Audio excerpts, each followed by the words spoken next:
Olá, seja muito bem-vindo, 14 de julho, uma ótima sexta-feira para você que nos acompanha.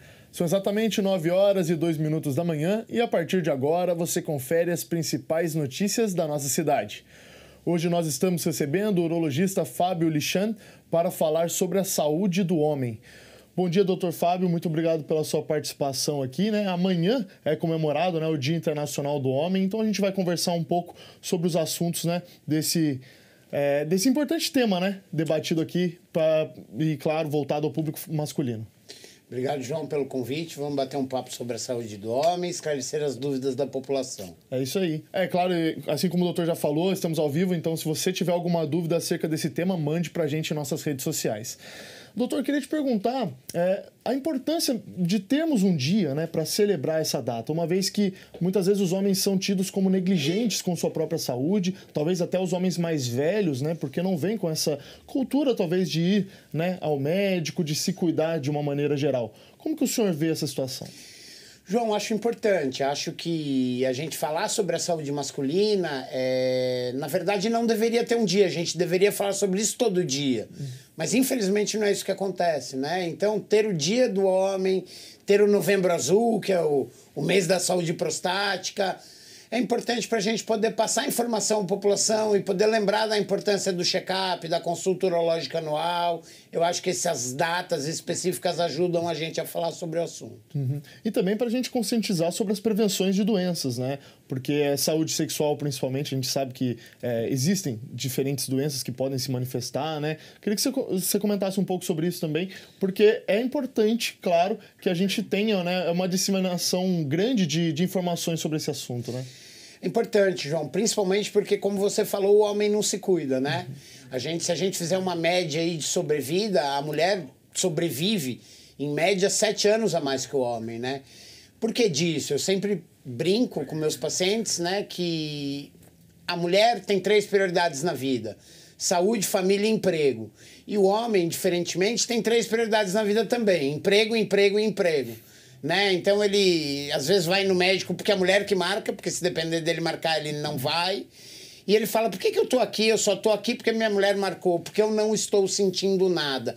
Então o homem vê muito menos a saúde preventiva e muito mais uma saúde curativa. Eu tenho uma doença, aí eu vou ao médico. Diferente da mulher que está acostumada desde os 18 anos a procurar o ginecologista e fazer essa saúde preventiva. Então esse é uma das grandes explicações de por que a mulher vive muito mais que o homem. O senhor acredita que um caminho interessante para que a gente mude, né, essa mentalidade sejam as campanhas? Como que a gente pode fazer essa quebra de paradigma acerca desse assunto? Eu acho que toda quebra de paradigma ela vem do fornecimento da informação.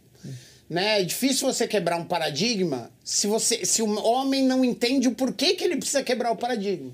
Né? Então, quando eu falo que ele tem que fazer o exame do câncer de próstata, ele tem que entender que o câncer de próstata inicial, por exemplo, não dá sintoma nenhum.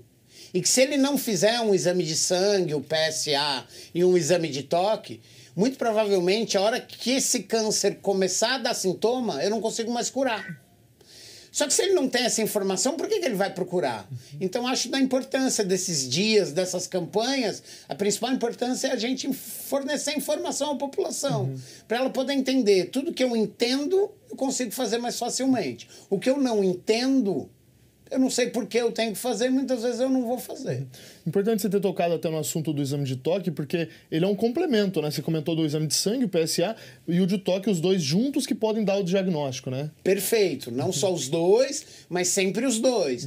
O exame de toque ele deve ser feito independentemente do valor do PSA, porque 20 a 25% dos cânceres de próstata não vão alterar o PSA. Então tem muito paciente que pergunta, fala: por que eu tenho que fazer o exame de toque se o meu PSA é normal? Porque 20 a 25% dos cânceres não alteram o PSA. Então, exame de toque, PSA, ressonância multiparamétrica da próstata e a biópsia de próstata são os exames que a gente usa para poder fazer o diagnóstico do câncer de próstata. E para que a gente muitas vezes ouve falar, né, todo ano sobre campanhas acerca desse tema, mas para a gente frisar aqui, doutor, para qual homem, qual idade, digamos assim, né, é voltado esse exame? Então vamos lá, todo homem a partir dos 50 anos deve fazer todos os exames prostáticos, a não ser que ele tenha algum fator de risco, Quais são esses fatores de risco? Antecedente familiar de câncer de próstata, então meu pai, meu irmão, meus avós tiveram câncer de próstata. Raça negra, porque a raça negra tem mais câncer de próstata e mais cânceres de próstata graves, tá? E obesidade. Então, se eu tiver um desses 3 fatores de risco, eu antecipo em 5 anos as minhas consultas e começo aos 45. Se eu não tiver nenhum fator de risco, eu começo aos 50 anos. Aí depois, anualmente, que vai fazendo esse acompanhamento, como que é? Atualmente anual. Existem alguns estudos que têm tentado jogar para o bianual ou até trianual, mas atualmente a gente faz anualmente os exames. Muito bem, doutor Fábio, vou pedir licença a você, logo mais voltamos a conversar, porque no último fim de semana o Jacareí Rugby levou a melhor sobre o São José e se classificou em primeiro lugar no grupo B do Campeonato Brasileiro de Rugby. Confira detalhes do Clássico Caipira. No sábado, dia 8 de julho, Jacareí e São José dos Campos se enfrentaram em clássico decisivo, valendo a liderança do Grupo B do Campeonato Brasileiro de Rugby 2023. Mesmo já classificadas, as duas equipes foram para cima e fizeram um jogo de muito equilíbrio. Jacareí saiu na frente com um penal, mas São José reagiu, deixando o placar em 14-3. Os jacareenses conseguiram diminuir a diferença, fechando o primeiro tempo em 14-11. Depois do intervalo, a partida seguiu pegada, até que o Jacareí conseguiu um try e se pôs à frente do placar. As equipes seguiram trocando pontos de penais, o que resultou na vitória de 25-20 para os jacareenses. Jogamos pela 5ª rodada do Brasileiro contra a forte equipe do São José. São José começou dominando as ações, saíram com 2 tries. Aos 30 minutos do segundo tempo a gente conseguiu igualar um pouco o jogo, fizemos um try ao final do primeiro tempo, no segundo voltamos com ímpeto melhor, fizemos um try e viramos a partida. Saímos com a vitória nesse Clássico Caipira e vai dar mais confiança para a gente seguir com o trabalho durante o resto da competição. O próximo compromisso dos jacarés será contra a Engenharia pelo Campeonato Paulista de Rugby no dia 15 de julho, sábado. Pelo brasileiro, o time pega o Curitiba no dia 29 de julho, já pela fase final da competição. Muito bem, agora voltamos a falar com o urologista Dr. Fábio Lichan, convidado de hoje no Bom Dia Jacareí. Doutor, queria que você comentasse um pouco também sobre os reflexos na saúde masculina do estresse. Muitas vezes, hoje em dia, as pessoas têm tido maiores estímulos, né? E, claro, poderíamos colocar também que o estresse seria um grande vilão, né, da vida cotidiana. Muitas pessoas têm recebido diagnósticos até de ansiedade, depressão. Enfim, queria que você comentasse um pouco sobre isso e quais os reflexos na saúde masculina. Hoje, cada vez mais comum, né? O estresse com ritmos de trabalho alucinantes, né? Com as informações, as redes sociais, né? E, principalmente relacionado à saúde masculina, ela vem com dificuldades para dormir, um sono ruim, cansaço exagerado e principalmente relacionado à saúde sexual masculina, né? Com disfunção erétil, com ejaculação precoce e outros problemas da esfera sexual. A gente sempre conversa muito com os doentes, né? Hoje é muito difícil você não ter estresse. Mas, ao mesmo tempo, é muito importante você ter atividades que combatam ao estresse. Então, fazer um exercício físico, se possível 5 vezes por semana, durante 30 minutos, ter um hobby, um lazer, poder descansar no fim de semana. E quando a gente fala em descansar, não é estar só em casa. Porque tem muita gente que está em casa, mas está com a cabeça no trabalho, né, João? É poder relaxar, poder curtir a família, poder ter seu momento de lazer, para poder tentar combater o estresse e melhorar a esfera sexual, principalmente. Queria até que você comentasse um pouquinho mais sobre o exercício físico, né? Porque muitas vezes eles conseguem, sendo feito regularmente, de qualidade, enfim, independente sendo musculação ou exercícios aeróbicos, tem aumento de testosterona. Queria que você comentasse um pouco, e é um aumento natural, é claro, então é bem importante que o homem continue praticando, continue ativo também, né, nesse aspecto da vida. Com certeza, João. Eu falo para os meus pacientes que o exercício, depois de uma certa idade, ele deixa de ser uma opção e passa a ser uma obrigação, né? Que a gente tem que encarar o exercício que nem a gente encara escovar os dentes, encara tomar banho, né? Ninguém deixa de tomar banho porque tá frio ou porque tá com uma dor nas costas, ninguém deixa de escovar os dentes porque tá chovendo. Então, assim, o exercício é uma obrigação, ele é uma forma de desestresse, da gente poder aliviar o estresse. Além disso, como você citou brilhantemente aí, existe o aumento da disponibilidade da testosterona, que é o hormônio sexual masculino, e de uma forma natural, sem uma reposição hormonal, sem outras formas. Então, essa é a importância do exercício aeróbico e anaeróbico, né? O aeróbico, uma corridinha, uma bicicleta, um futebol, e o anaeróbico como uma musculação, que é o ideal, o conjunto ideal, é você ter os dois, né? Ter o exercício aeróbico e ter o exercício anaeróbico. Com ganho da massa muscular, a gente também tem um aumento da disponibilidade da testosterona. E claro, né, doutor, desde que seja uma prática regular, bem feita, com certeza também o homem vai ter benefícios quando for envelhecendo, né? É importante também que a gente frise sobre isso, né? Porque a saúde masculina, ela tem que ser bem cuidada, né? Até o final da vida, né? Passando pelos estágios das idades. Então, eu queria que você comentasse também sobre isso, porque realmente é um assunto que a gente precisa sempre estar atento, independente da idade, né? De outros aspectos, é algo que é importante. Sem dúvida, né? Quando você começa o exercício físico quando jovem e tem a rotina de você fazer o exercício físico, ou no futebol, ou numa corrida, ou qualquer um jogo de tênis, é muito mais fácil quando você chega, né, na meia-idade e quando você envelhece, você manter esse padrão dos exercícios físicos. A hora que você pega um paciente de 60, 70 anos que nunca fez exercício físico e você explica para ele que ele tem que começar, a dificuldade é muito maior. Ele já está provavelmente muito mais acima do peso, ele não tem ritmo, ele não tem o costume, e aí você começar é muito mais difícil. Né? Como a gente falou, a obesidade é um fator de risco para o câncer de próstata. Isso que a gente não está falando de fator de risco para diabetes, fator de risco para pressão alta, fator de risco para infarto do miocárdio. E o exercício, além de uma alimentação saudável, ajudam a combater isso tudo aí. E além desses fatores de risco, mesmo um paciente que não está sentindo nada, qual que é a importância ou qual que é o período que ele tem que ir regularmente no urologista, pelo menos para fazer aquele exame de rotina, o check-up, para conversar com o médico, para, né, ir acompanhando a saúde dele? João, antigamente falava-se, né, como a gente comentou antes, 45, 50 anos. Hoje a gente já sabe que não. O urologista vai acompanhar o paciente em todas as fases da vida dele, né? Desde a fase pediátrica, para a gente ver a formação dos órgãos genitais, a presença de doenças, malformações como hipospádia, epispádia, estenose da junção ureteropiélica, que são doenças da infância.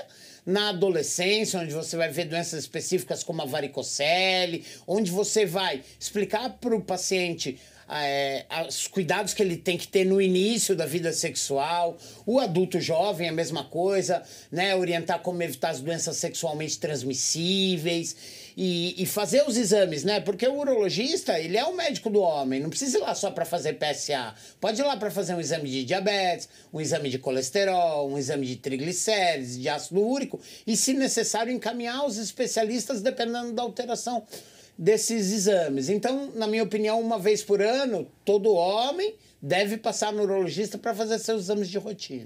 Muito bem, doutor Fábio, vou pedir licença a você novamente, logo mais voltamos a conversar, porque Jacareí comemora mais uma vez uma grande conquista da equipe de tênis de mesa. O time feminino, com atletas até 21 anos, conquistou pela segunda vez consecutiva o título geral da modalidade nos Jogos Regionais, realizados em Pindamonhangaba. A gente destaca o torneio de duplas, que a medalha de ouro veio com a Maria Chiqueto e Sofia Cano, que na decisão derrotaram as representantes de Mogi das Cruzes por 3-0. Você confere mais resultados dos jogos regionais no site da Prefeitura de Jacareí. E as inscrições para o Programa de Educação de Jovens e Adultos, o EJA, estão abertas. Essa modalidade de ensino é destinada a pessoas a partir dos 14 anos de idade que não tiveram a oportunidade de se alfabetizar antes. Saiba como se inscrever. Aprender a ler e escrever é um direito fundamental de todo cidadão. Infelizmente, muitas pessoas não tiveram a oportunidade de serem alfabetizadas quando crianças. E é por isso têm dificuldades para ler e escrever. Pensando nelas, a Secretaria de Educação mantém o programa EJA, Educação de Jovens e Adultos.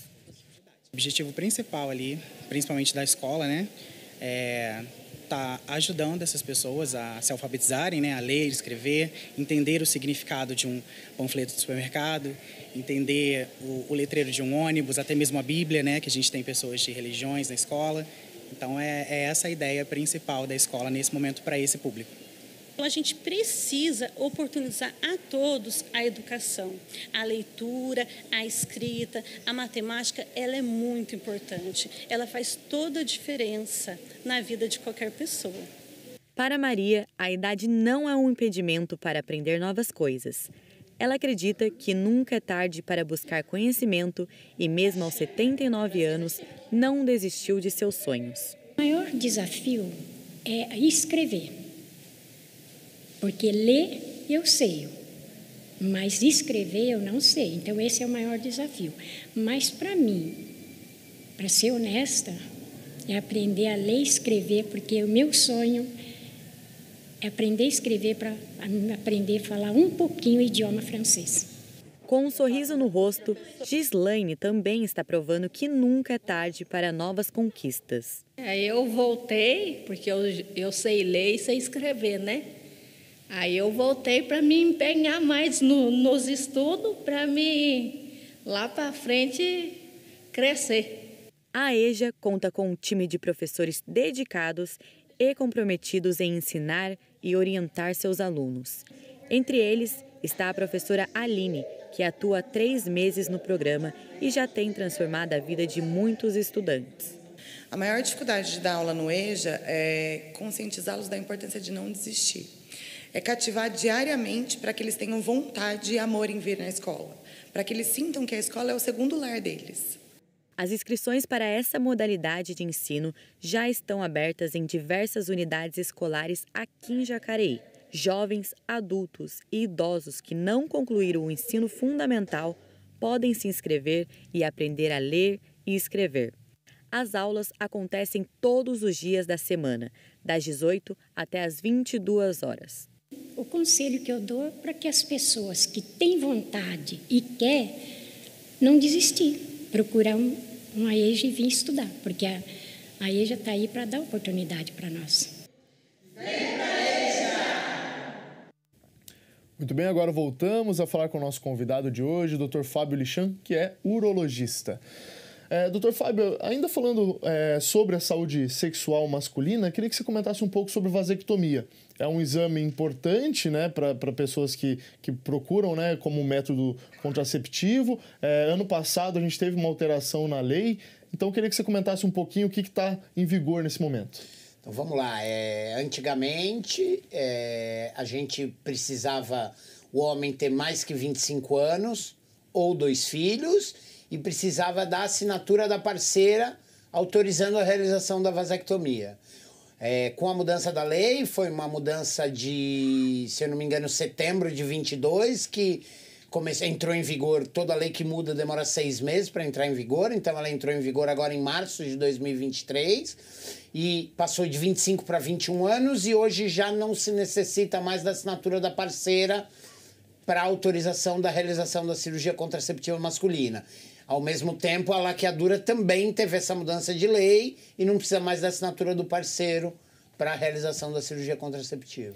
Esse procedimento, ele requer, pela lei, acompanhamento psicológico também? Não? Como que é? A lei sugere que se passe em acompanhamento psicológico e que seja oferecido todas as outras formas mais facilmente reversíveis antes de se definir pela vasectomia. Então você tem que oferecer o preservativo, a pílula anticoncepcional, os anticoncepcionais injetáveis, o DIU, a tabelinha, e antes de você se definir por uma cirurgia com uma dificuldade de reversão maior do que esses outros métodos que a gente conversou. Muito bem, doutor Fábio, a gente vai fazer um breve intervalo. No próximo bloco a gente volta a conversar.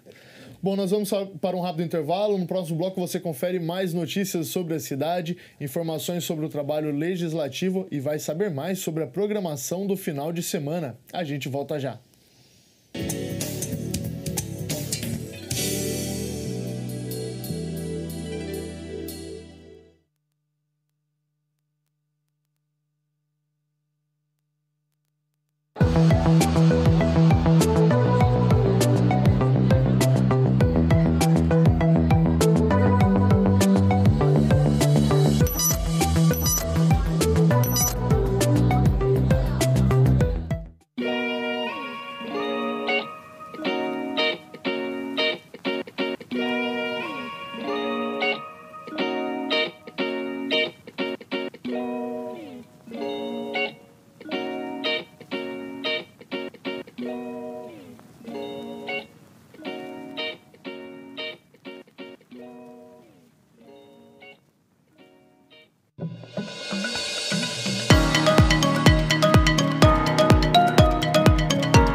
começar essa entrevista falando um pouquinho sobre a sua trajetória, né? Muito obrigado pela sua presença, por ter aceitado o nosso convite. A gente no Destaque volta daqui a pouco, até já.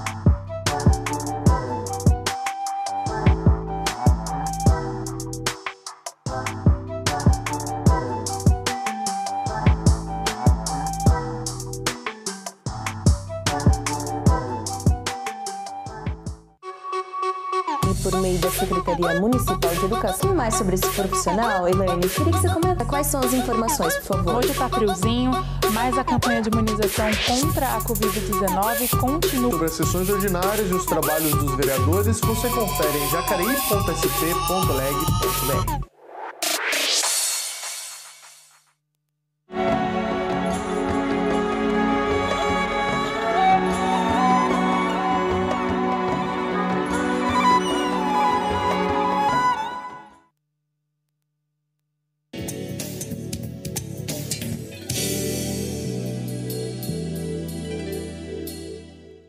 Estamos de volta e a gente fala sobre o alerta para o frio intenso deste final de semana. A Defesa Civil recomenda e diz, que entre sexta-feira e domingo, uma frente fria seguida por uma massa de ar frio causará queda significativa de temperatura, com formação de geada em pontos isolados. As menores temperaturas ocorrerão entre o final da madrugada e o início da manhã de cada dia. No Vale do Paraíba, a mínima fica na casa dos 7 graus, com sensação de 5. A gente reforça que Jacareí está realizando a Operação Inverno para pessoas em situação de rua.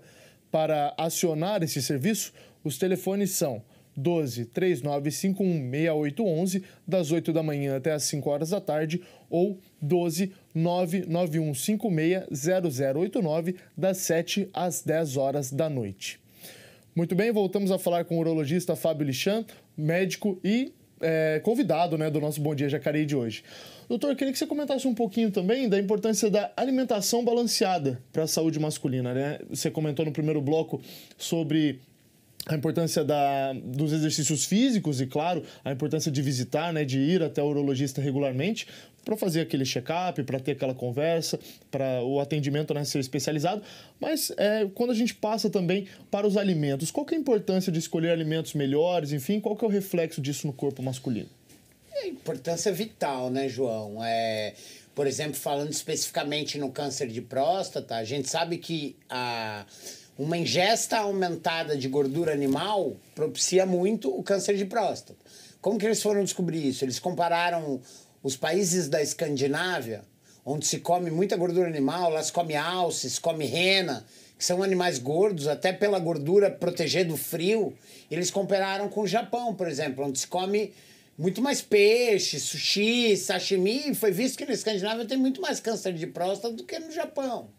Então, veja, ingesta de gordura animal, novamente, pensando mais do meu lado como urologista, não estou nem falando de infarto, derrame, problemas cardíacos por aumento dessa ingesta de gordura, Então, eu acho que assim, a gente ter uma vida saudável consiste em uma boa alimentação, tentar evitar gordura, comer bastante fruta, bastante verdura, bastante legume, não aumentar uma quantidade absurda dessa comida, fazer exercício físico regular, e ter um sistema cerebral legal, tentando evitar estresse, religiosidade, tudo isso ajuda a fluir a vida e você ter uma vida mais saudável, Evitar o fumo, evitar a bebida alcoólica, principalmente em excesso, tudo isso contribui para uma vida saudável. E aí, se a gente for falar de longevidade, eles fizeram um estudo e compararam a longevidade, separaram veganos e vegetarianos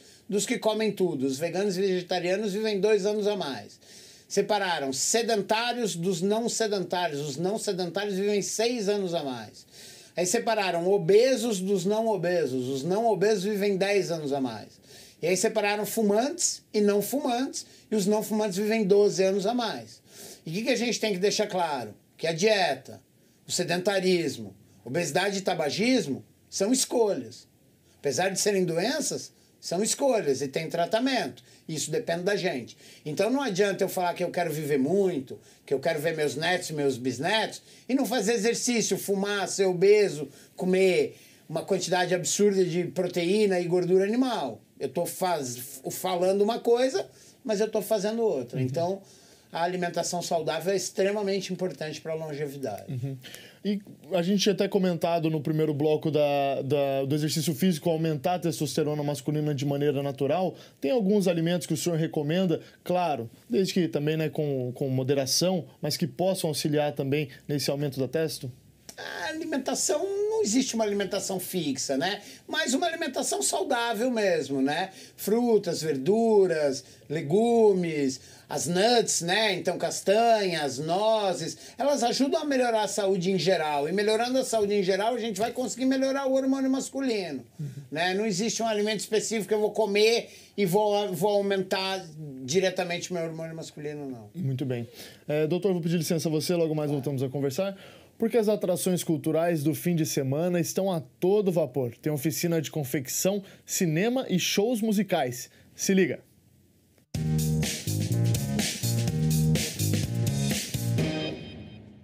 O final de semana está recheado de atrações culturais. Tem oficina de confecção, cinema e shows musicais. Se liga!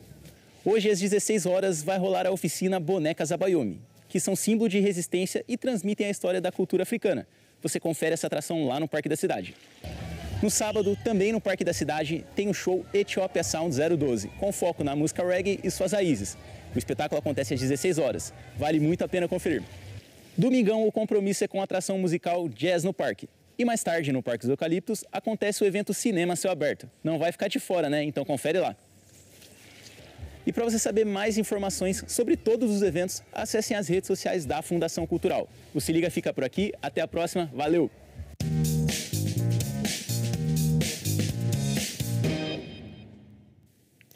E hoje o Bom Prato de Jacareí celebra 1 ano do início de suas atividades aqui na cidade. Em comemoração à data, será oferecido um cardápio especial para o almoço, a partir das 10h30 da manhã, com direito a arroz à primavera, feijão com calabresa, contrafilé acebolado, talharinha parisiense, alface com croutons e bombom de chocolate. O Bom Prato fica localizado na região central, na rua Bernardino de Campos, de número 300, e é aberto ao público de domingo a domingo, inclusive nos feriados, com atendimento preferencial aos idosos. E que o bolinho caipira é indispensável em toda a festa junina e julina do Vale do Paraíba não é novidade. Mas a pergunta sobre qual é o melhor bolinho da região sempre gera um debate descontraído e saudável entre os moradores de Jacareí e São José dos Campos. Saiba mais sobre as particularidades de cada um na reportagem. Se você é de Jacareí ou de São José dos Campos, provavelmente já deve ter escutado ou até mesmo participado do debate sobre quem tem o melhor bolinho caipira. Já que existem diferenças consideráveis na hora de preparar o bolinho de cá e o de lá. O que une as duas cidades é que em ambas o bolinho é considerado um patrimônio. Para Jacareí e São José dos Campos, o bolinho caipira é muito mais do que um simples quitute tradicional da região. Em 2010, o bolinho caipira foi declarado como patrimônio cultural e imaterial de Jacareí. Já em São José dos Campos, o bolinho desde 2006 é considerado patrimônio cultural gastronômico da cidade. E quando veio a lei do bolinho, patrimônio cultural e material, eu acho que foi o bumba do bolinho na cidade. Porque daí as pessoas começaram a ver ele como a cultura, do nosso patrimônio, né? Porque se vazia muito, mas bolinho caipira a gente come muito, porque Jacareí se come muito bolinho caipira, né? A principal diferença está no modo de preparo. Em Jacareí, o tradicional bolinho caipira é feito à base de farinha de milho branca e com recheio de linguiça. Já em São José dos Campos, a receita igualmente popular é feita com farinha de milho amarela e com recheio de carne moída. O tradicional quitute está sempre presente em festas juninas e julinas da região e, ultimamente, tem sido comercializado até mesmo fora de época. A gente trabalha com a receita que a gente considera original aqui de São José dos Campos, né, com farinha de milho amarela, e a gente tem uma produção já bem certinha, então a gente tem dia de produção de recheio, dia de produção do bolinho, a gente tem tudo bem organizado lá. Mas o de Jacareí, o tradicional, o patrimônio material, é o com linguiça. A carne, antigamente era carne de porco, né? Cortava-se na ponta da faca a carne. Mas com a praticidade, o progresso e a conservação também, eu acho. Se veio a linguiça, então Jacareí faz com linguiça. Para Camila, o recheio do bolinho caipira já não se limita apenas a um sabor. No seu comércio, a produção trabalha com os mais variados tipos de bolinhos. Os recheios podem ser salgados, como os de calabresa, pizza, churrasco e até x-bacon, sem contar os sabores doces que também são disponibilizados. Apesar dos bolinhos serem maravilhosos, né, o tradicional de carne, a gente, ao pensar em montar a empresa, a gente pensou que não existe uma empresa que faz um único produto, um único sabor. Então, nessa veio a ideia de ter sabores variados. No caso, a gente fez sabores salgados e doces também. Apesar do pessoal achar um pouco estranho aí no início, o pessoal prova e já se apaixona já, porque realmente é tudo muito gostoso. Mas, quando perguntados sobre quem tem o melhor bolinho, o coração sempre fala mais alto e a resposta é caseira. É o melhor, né? Eu vou dizer para você, eu não troco com o outro bolinho por esse. O meu noivo, ele é daqui de São José, então ele já cresceu comendo esse bolinho, né, essa receita, apesar dele ter feito algumas modificações para começar a empresa, fazendo a receita dele, mas é uma receita que a gente já está acostumado, que é uma receita já de São José, que é o tradicional, e a gente partiu dela para fazer a nossa empresa e trabalhar com os nossos bolinhos. O debate sadio nos ajuda a respeitar e manter sempre viva a cultura de cada cidade. A boa discussão vai muito além da simples pergunta de qual é o melhor ou mais saboroso. O importante mesmo é garantir que todos tenham a oportunidade de saborear esse patrimônio do Vale do Paraíba. Verdade que o bolinho caipira é bom demais, né? Independente de onde vem, quais são as particularidades da receita, né? E muito bem, agora a gente volta a falar com o Dr. Fábio Lichan, urologista e convidado de hoje do Bom Dia Jacareí. Dr. Fábio, a gente está assim, caminhando para o final do nosso programa. Queria deixar primeiramente o nosso agradecimento pela sua participação e deixo em aberto se o senhor quiser reforçar a importância, né, do homem em cuidar da sua saúde, que, poxa, né, é de suma importância para a vida dele, né? Eu acho que hoje em dia, João, antigamente a gente fazia medicina curativa. Então o paciente tinha um infarto e saía do hospital tomando um remédio para baixar o colesterol. Hoje, a medicina que se fala é a medicina preventiva. Então, eu faço um exame de colesterol e dou um remédio para o colesterol para evitar um infarto, que pode deixar uma sequela ou até trazer a morte. Então, passe no médico, passe no seu urologista, faça seus exames anuais, faça seu check-up, avalie a sua saúde física, avalie a sua saúde mental, para a gente poder viver mais e melhor, principalmente. Não adianta viver mais com pouca qualidade, mas a gente tem que viver bastante e com qualidade de vida. Muito bem, doutor, muito obrigado pela sua participação. Foi realmente uma conversa muito rica, né? E claro que o dia de amanhã, né, que é o Dia Internacional do Homem, seja mais um marco ali de conscientização acerca desse importante tema da nossa sociedade, principalmente, claro, voltado ao público masculino. Eu que agradeço, João. Muito obrigado. A gente fica por aqui. Ao meio-dia você confere a reprise dessa edição e pode acompanhar todas as reportagens produzidas por nossa equipe por meio das redes sociais. Se cuide, um grande abraço, um excelente final de semana e até mais.